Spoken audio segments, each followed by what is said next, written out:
Shalom Ibu Bapak semuanya. Bagaimana kabarnya pagi hari ini? Wah, luar biasa ya. Bersyukur. Saya percaya Ibu Bapak tetap antusias mengikuti pesan demi pesan. Karena pesan demi pesan itu adalah tuntunan bagaimana kita harus menjalani kehidupan ini. Apalagi pesan Tuhannya untuk minggu ini bahwa ada musuh yang berusaha untuk masuk, menerobos di dalam kehidupan kita.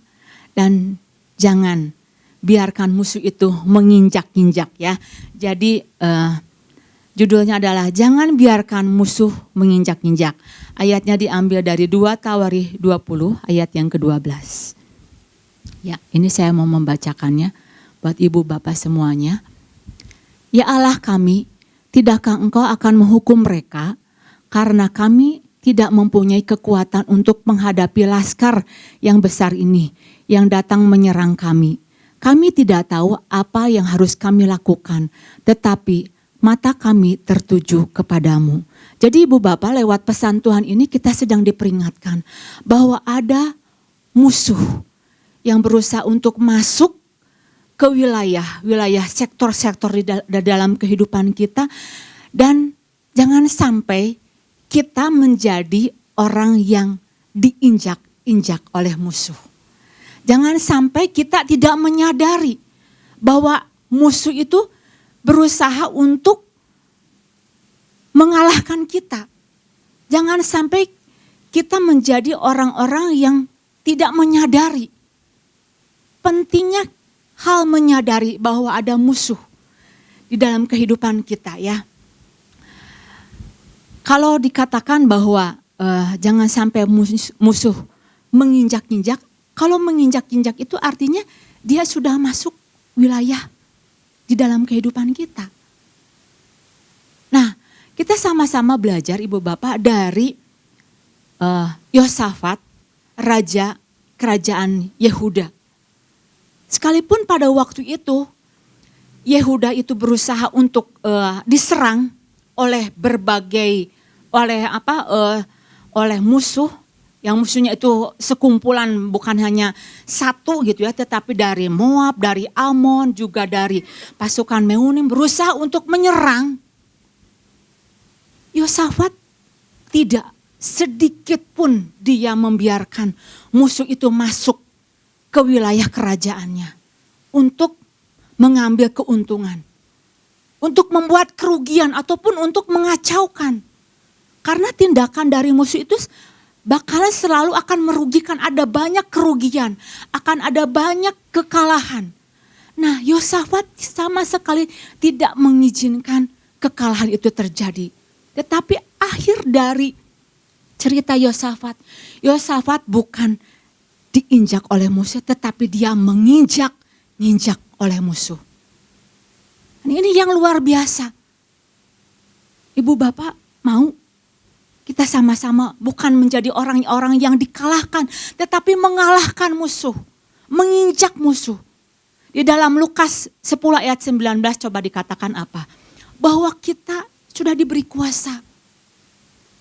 Lukas 10 ayat 19, sesungguhnya aku telah memberikan kuasa kepada kamu untuk menginjak ular dan kalajengking, dan kuasa untuk menahan kekuatan musuh, sehingga tidak ada yang akan membahayakan kamu. Jadi kita sudah diberikan kemampuan, kuasa daripada Tuhan untuk menginjak musuh, menginjak ular dan segala perbuatannya. Tetapi sayangnya masih banyak didapati dari orang-orang percaya enggak sadar bahwa musuh sudah masuk ke wilayah-wilayah kehidupannya. Tidak menyadari. Sadarnya itu nanti kalau udah kecolongan.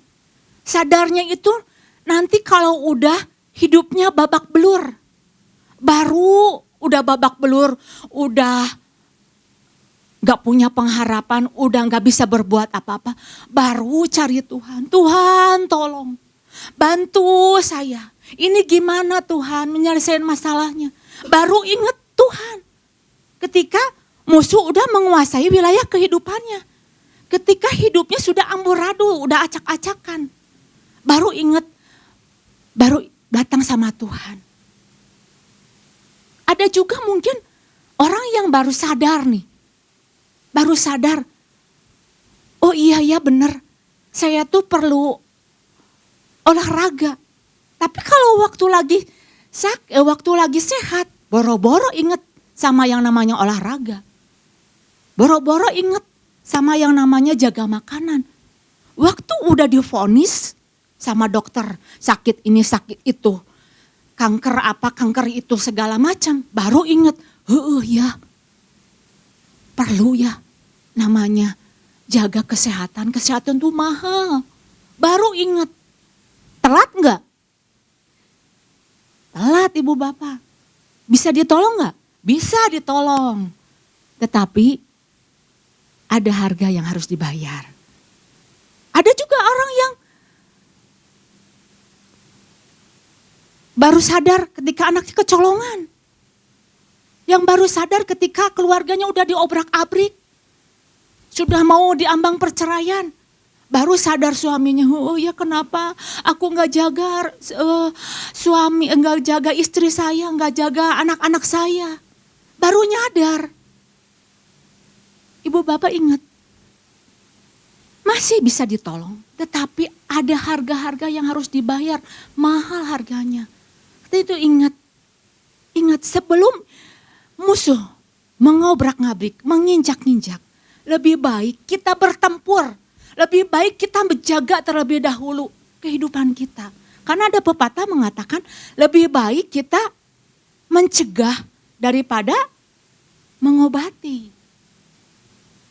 Biaya untuk mengobati itu jauh lebih mahal daripada kita harus menjaga. Nah Ibu Bapak, inilah yang menjadi pesan Tuhan bagi kita. Bahwa kita harus jaga, pelihara kehidupan kita. Kemarin kita sama-sama udah dengar ya apa yang menjadi pesan dari Bapak Gembala. Bahwa beberapa hal yang harus kita miliki dan harus kita pahami. Bahwa ada musuh yang mencoba masuk dan menginjak-injak kita. Ya. Poin yang pertama adalah miliki ketajaman sehingga dapat mengantisipasi siapa dan apa yang akan dilakukan si musuh. Jadi penting kita punya ketajaman supaya jangan salah kita mengidentifikasi. Jangan salah. Harusnya yang dilawan siapa, ini malah melawan siapa. Jangan salah ya. Kita harus bangun terus ketajaman kita. Kemudian miliki mentalitas bahwa kita bisa mengatasi bersama-sama dengan Tuhan. Jadi Yosafat pada waktu dia diserang oleh musuh, tindakan dari Yosafat adalah Yosafat mencari Tuhan. Jadi namanya mencari Tuhan itu bukan sekedar berdoa. Enggak salah dengan berdoa. Tetapi kita belajar untuk cari, tahu kehendak Tuhan. Kemudian kita melakukan apa yang menjadi kebenaran yang dinyatakan, yang harus dilakukan. Kemudian dari hamba-hamba Tuhan yang lain kemarin sudah menyampaikan apa yang harus kita miliki. Saya enggak catat, Ibu Bapak nanti bisa ikutin ya. Apa yang harus kita miliki, apa yang harus kita pahami.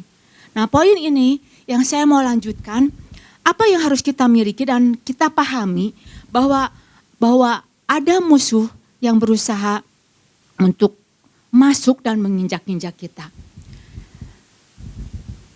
Selanjutnya adalah miliki keberanian untuk melawan musuh. Miliki keberanian untuk melawan musuh. Diambil dari 2 Tawarikh 20 ayat 3.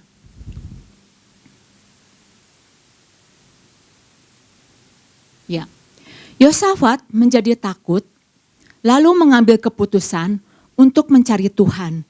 Ia menyerukan kepada seluruh Yehuda supaya berpuasa. Ada sebuah ketakutan yang dialami oleh Yosafat. Karena apa?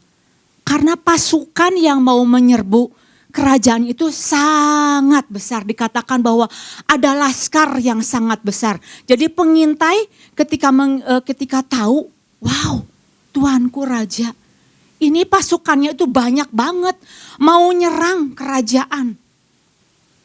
Otomatis yang namanya Yosafat sebagai manusia ada rasa takut. Mau diserang, mau diserbu, bukan hanya satu orang, itu banyak pasukannya.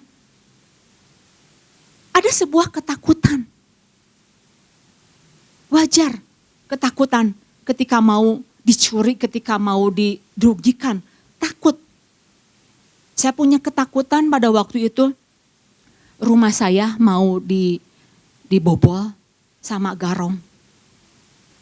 Garongnya udah masuk dan dia udah siap-siap, udah bawa linggris, kentung gitu ya.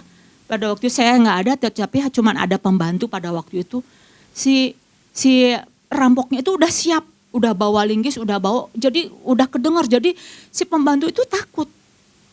Saya juga punya rasa takut pada waktu itu ngedengarnya. Akhirnya si pembantu apa? Keluar, cari pertolongan, tolong ke tetangga, itu ada pencuri, itu ada garong di rumah. Ada sebuah ketakutan yang dialami ketika musuh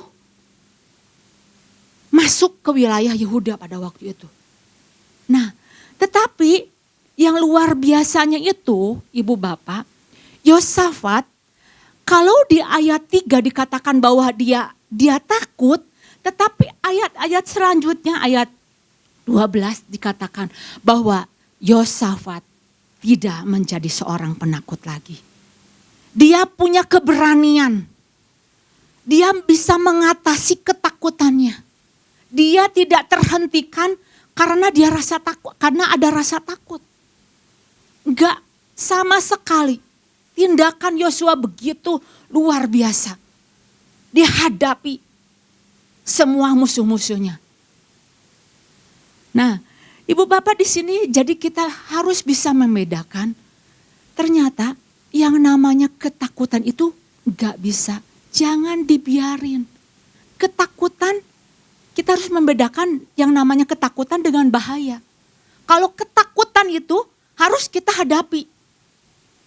Jangan dibiarkan. Yang namanya ketakutan itu jangan membuat kita terhenti untuk tidak melakukan sesuatu. Yang namanya ketakutan itu bisa membuat kita tidak bertindak apa-apa. Kalau yang namanya bahaya itu harus dihindari. Kalau ketakutan jangan dihindari, harus dihadapi. Kalau yang namanya bahaya, misalkan ada ular nih, mau macok ya ke kita. Nah, itu kita hindari. Tapi yang namanya ketakutan harus kita hadapi. Artinya apa? Perlunya sebuah keberanian untuk kita melawan musuh. Perlu keberanian untuk kita melihat fakta. Kenyataannya sih benar, musuhnya itu banyak. Mata melihat, benar. Gak bisa ditutup, siap-siap mungkin untuk membunuh. Untuk mengambil keuntungan, untuk mengeruk, untuk menjarah. Tetapi sama sekali Yosafat tidak memposisikan dirinya menjadi orang yang lemah pada waktu itu. Ibu Bapak tahu apa kuncinya? Sampai akhirnya dia yang tadinya takut menjadi seorang yang bisa mengalahkan dan memperoleh kemenangan. Bahkan musuh diinjak-injak, musuh dikalahkan. Ibu Bapak ingin tahu? Nah, skip dulu sampai di sini ya. Ternyata Ibu Bapak ada kunci bagaimana Yosafat bisa mengalahkan ketakutannya ya. Kalau misalkan kita tahu ya Ibu Bapak ya, seorang anak kecil ya, lagi terancam dirinya. Mungkin lagi di sekolah ada yang ngejahatin atau yang lagi ngebully. Maka anak ini, apa yang dilakukan oleh anak ini? Anak ini pasti akan lapor sama bapaknya. Papa, dia jahat sama aku, dia minta pensil atau mungkin minta alat-alat tulis, dan kalau nggak dikasih, aku mau dipukul. Bapak mana yang kalau mendengar anaknya terancam, dia nggak akan bertindak? Bapak mana yang kalau mendengar tahu anaknya lagi dalam keadaan diserang, bapaknya itu tinggal diam. Saya punya pengalaman pada waktu itu.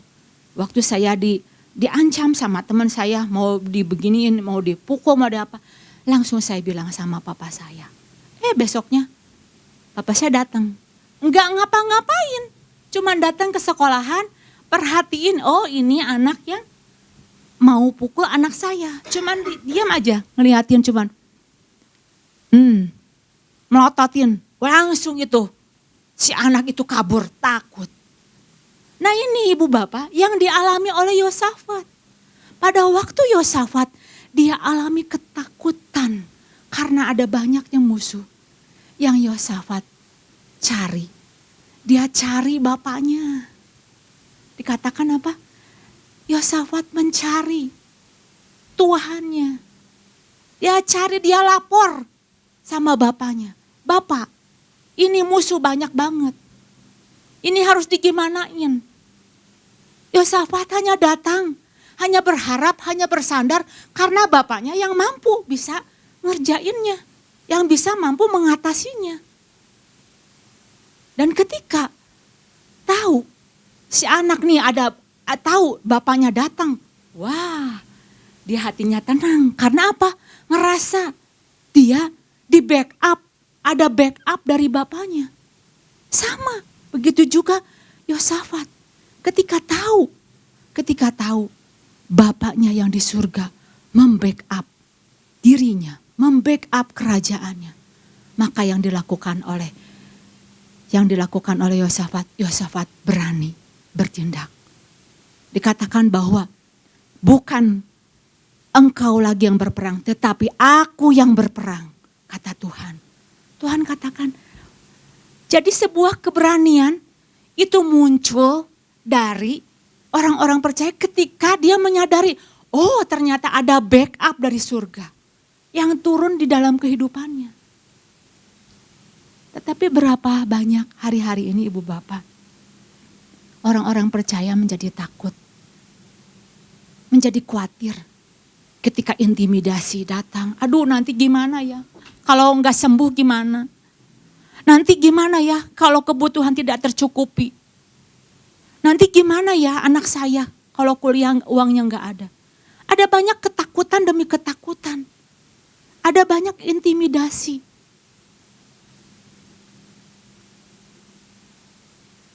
Keberanian muncul pada waktu apa? Pada waktu seseorang menyadari bahwa Bapa di surga, dia akan selalu menolong kita, akan selalu membackup kita. Kalau ibu bapak sadar, siapa sih diri kita? Dikatakan bahwa kita adalah duta kerajaan Allah. Artinya apa? Kalau duta sudah diutus ke sebuah negara, maka pemerintah pusat akan selalu menjaga, melindungi, memproteksi, mencukupkan. Dan kita harus menyadari, kita berasal dari mana? 1 Yohanes 4 ayat keempat dikatakan apa? Bahwa kita berasal dari surga ya. 1 Yohanes 4 ayat 4, kamu berasal dari Allah anak-anakku. Dan kamu telah mengalahkan nabi-nabi palsu. Sebab roh yang ada di dalam kamu lebih besar daripada roh yang ada di dalam dunia. Sadari hal ini. Bahwa kita berasal dari Tuhan. Karena itu ibu bapak, jangan sampai ada sebuah ketakutan yang sama sekali membuat kita tidak bertindak. Jaga, pelihara hubungan kita baik-baik dengan Tuhan. Hubungan yang semakin dekat dengan Tuhan. Ada kebenaran. Yosafat dikatakan benar karena dia membuang tiang-tiang berhala. Suruh umatnya mencari Tuhan, tinggalkan dosa. Jadi hubungan dengan anak dengan bapak itu benar. Hubungannya itu dekat. Kalau ibu bapak mau ditolong misalkan nih sama teman, Tapi kitanya nggak sopan. Kira-kira teman mau tolong nggak? Enggak. Sungkan ya, kagok. Dianya aja kayak begitu. Nah pastikan ibu bapak, ketika kita ingin mengalami sebuah kemenangan, sebuah pembelaan dari Tuhan, pastikan kita punya hubungan dekat sehingga Bapak begitu mudahnya untuk membackup kehidupan kita. Kita sama-sama belajar ibu bapak ya. Dari kehidupan Daud ya. Daud seorang pemberani yang luar biasa. Ketika dia diolok-olok oleh Goliat, tindakan dari Daud itu dia enggak bersembunyi di tenda. Kemudian dia berkucuran keringat dingin gitu, enggak takut gitu ya. Atau mungkin dia sambil menangis mengasihani Tuhan, enggak. Tolong, itu Goliat udah besar, oh enggak. Tetapi ketika dia sadar bahwa ada backup dari Bapa yang di surga, dia keluar dari tenda. Dia hadapi yang namanya Goliat itu. Nah ibu bapak, poin ini yang mengingatkan setiap kita ketika ada iblis yang berusaha untuk masuk wilayah kehidupan kita untuk menginjak. Mari sama-sama kita miliki keberanian yang didasarkan bahwa kita menyadari bahwa kita di backup oleh Bapa kita di surga. Hadapi setiap ketakutan dan sebaliknya kita ambil keputusan bersama-sama dengan Tuhan untuk menghadapi musuh tersebut ya. Itu poin yang pertama. Kemudian poin yang kedua yang harus kita pahami ketika musuh berusaha untuk masuk menginjak-injak adalah miliki kesatuan untuk melawan musuh. Miliki kesatuan untuk melawan musuh. Diambil dari 2 Tawarikh 20 ayat yang ke-13.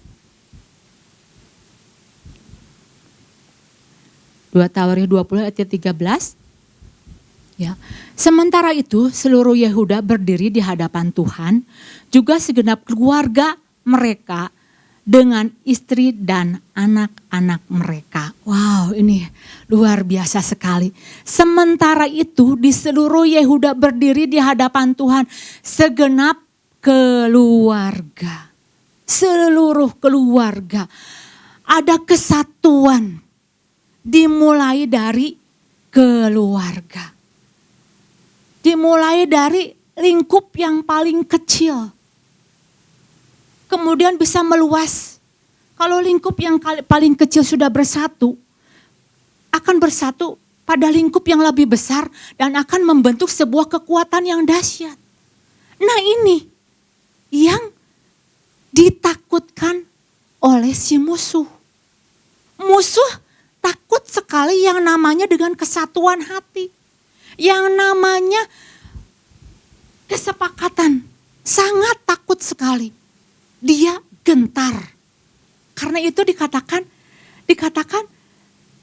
oleh Yosafat, sementara seluruh rakyat, seluruh Yehuda berdiri, segenap keluarga, bukan hanya bapaknya, tetapi istri dan anak-anaknya semua ada keterlibatan. Ini yang membuat Tuhan bertindak. Ini yang membuat Tuhan turun tangan. Karena melihat ada sebuah kesatuan. Kesatuan ini bagi Tuhan dahsyat sekali. Ayat yang ke-14 dikatakan apa? Sementara, kalau di ayat 13 dikatakan sementara umatnya bersatu, lalu apa yang terjadi? Lalu ayat ke-14, lalu Yahasiel bin Sakaria bin Benaya bin Matanya, seorang Lewi dari Bani Asaf, dihinggapi roh Tuhan di tengah-tengah jemaat. Sementara kesatuan itu terbentuk, sementara kesatuan itu diusahakan, disitulah Tuhan bekerja. Disitulah roh Tuhan bertindak. Wow, ini dahsyat sekali. Kalau enggak ada sementara, mungkin lalunya itu belum terjadi.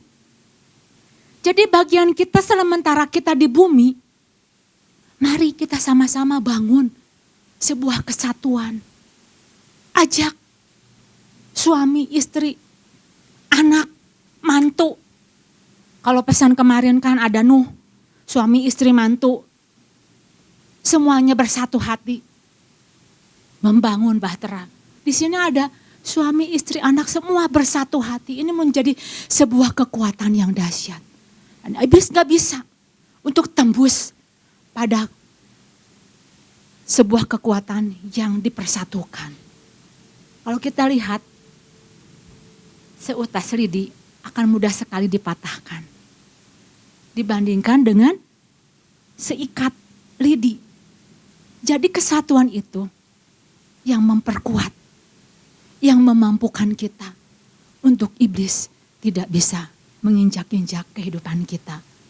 Dan kita sama-sama belajar, ibu bapak, kita harus tahu bagaimana cara iblis berusaha untuk menghancurkan kesatuan. Mungkin di dalam keluarga ada banyak hal. Mungkin apakah itu kesibukan? Masing-masing sekarang kalau udah gede-gede kan udah punya dunianya masing-masing. Suami udah sibuk kerja, istri sudah sibuk ngurusin yang lain-lain, anak sudah punya dunianya. Ini berusaha, celah-celah ini berusaha untuk dimasuki, untuk dihancurkan. Mungkin ada juga di dalam keluarga yang ingkar janji. Ini jangan anggap hal yang kecil. Ingkar janji ini kalau nggak diberesin, mungkin ayahnya atau bapaknya atau ibunya yang ingkar janji, kalau nggak diberesin ini bakal jadi menghancurkan hubungan.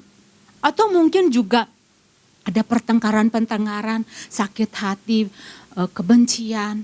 Ini celah-celah yang bisa menghancurkan, yang bisa membuat kesatuan itu susah untuk terbentuk. Nah ibu bapak, baik pagi hari ini kita sama-sama, kita mau periksa kembali di dalam kehidupan keluarga kita. Apakah kita sudah membentuk, kita sudah membangun, berusaha untuk membangun sebuah kesatuan. Dan yang namanya kesatuan itu bukan artinya semua harus sama gitu. Semua harus setuju, oh enggak.